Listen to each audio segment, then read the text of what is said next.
বিসমিল্লাহির রহমানির রহিম। আমি এখন খলিলপুর বাজারে, এই বাজারে আসলাম মূলত মরিচের দাম অনেক বাড়ছে। তা সরাসরি যারা চাষি এখান থেকে ক্ষেত থেকে মরিচ তুলে নিয়ে আসে তাদের সাথে কথা বলবো এবং দেখবো যে তারা কত দামে মরিচ বিক্রি করতেছে, কারণ তাদের দামের উপরে নির্ভর করে মূলত খুচরা বিক্রয়। আসুন সাথেই থাকুন, দেখি আমরা মরিচের দাম। প্রমোদ ভাইয়ের কাছে আসছি, ভাই মরিচ নিয়ে আসছে, তার ক্ষেতের মরিচ। প্রমোদ ভাই, এই যে মরিচ দেখতেছি নিয়ে আসছেন, সুন্দর দেশি মরিচ। হ্যাঁ, মরিচ আজকে কত করে বিক্রি করতে চাইতেছেন? 300 টাকা কেজি। 300 টাকা কেজি? 300 টাকা কেজি। ছেড়ে দিবেন? হ্যাঁ। তা মরিচের দাম হঠাৎ করে এত বাড়লো কেন? ভাই আমাদের খেতে মরিচ নেই, এই যে আজকে আনলাম, আর দেখা গেছে 1 মাসের ভিতরে আসতেও পারে নাও পারে। খেত খোলা সব নষ্ট হয়ে গেছে, খেত খোলা পুড়িয়ে গেছে। পড়ছে কি আসলে কি জন্য পড়ছে? আবহাওয়ার কারণে পুড়িয়ে গেছে। এই যে গরম আর বৃষ্টি, অতিবৃষ্টির জন্য নষ্ট হয়ে গেছে। অতিরিক্ত রোদ্রের তাপ, আবার উপর থেকে বৃষ্টি পড়ে, এই কারণে খেত খোলা নষ্ট হয়ে গেছে। এই কারণে শ্বাস ঠিকানা নষ্ট হয়ে যায়। গাছ নষ্ট হয়ে যাওয়ার জন্য মরিচের আপনার ফলন একদম কমে গেছে, যার জন্য দাম বেড়ে গেছে। তার জন্য দাম বেড়ে গেছে আর কি। মাহবুব ভাই, জি ভাই, দেখতেছি সুন্দর মরিচ নিয়ে আসছেন। হ্যাঁ, এটা হলো আমার। ও এইটা, আর এটা আপনার না? না, এটা আচ্ছা, এটা আপনার মরিচ। তাই মরিচ আপনি কত করে হলে বিক্রি করবেন?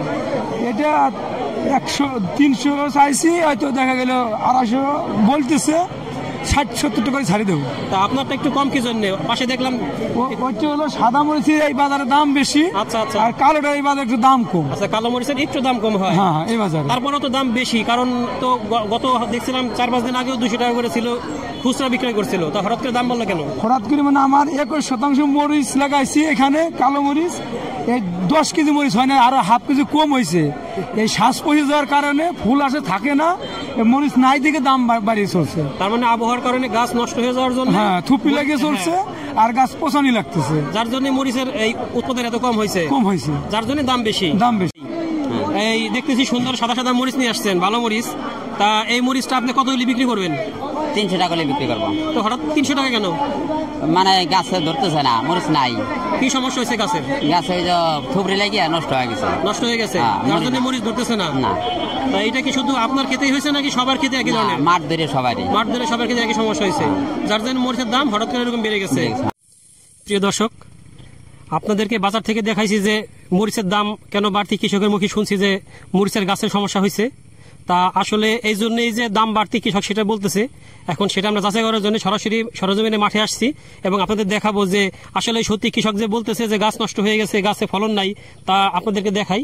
আসেন, আমরা এখন এই একজন মরিচ চাষি নিতদার সাথে কথা বলবো। দাদা, এই মরিচ তো এবার শুনলাম যে একদম গাছ নাকি নষ্ট হয়ে গেছে, পাতা।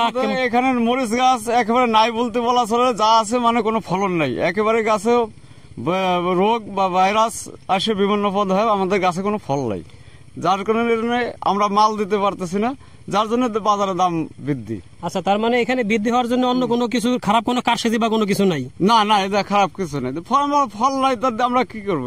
তার মানে সম্পূর্ণই প্রাকৃতিক দুর্যোগের জন্য, আবহাওয়া খারাপের জন্য মূলত গাছগুলো সমস্যা হয়েছে। এই জন্য এই মরিচের কোনো ফলন নাই। আমি ধরেন 2 পাখি লাগা 1.5 পাখি ভেঙে ফেলেছে, 8 পাখি আছে, তাও আমার খাওয়ার কাজ চলে না। আচ্ছা, তার মানে আপনি বিক্রি করবেন কি? আর বিক্রি করবো কি? দর্শক দেখেন যে এই দেখেন মরিচ গাছের অবস্থা। এই গাছটায় মাত্র কয়েকটা মরিচ আছে, আর এই দেখেন পাতাগুলা, দেখেন এই পাতাগুলা কেমন কুকড়ায় গেছে। এটি হলো মরিচ গাছের এই অসুখটা হয়েছে।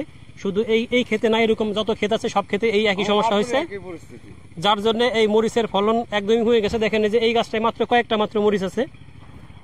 তা আসলে আমরা যত যাই বলি, যদি কৃষক ফলন না পায় বা গাছের সমস্যা হয় বা ক্ষেতের সমস্যা হয়, তাহলে তো কিছুই করার নাই। এটা আমাদের প্রাকৃতিকভাবে মেনে নিতেই হবে। এই জন্যই মরিচের দাম আসলে বেশি।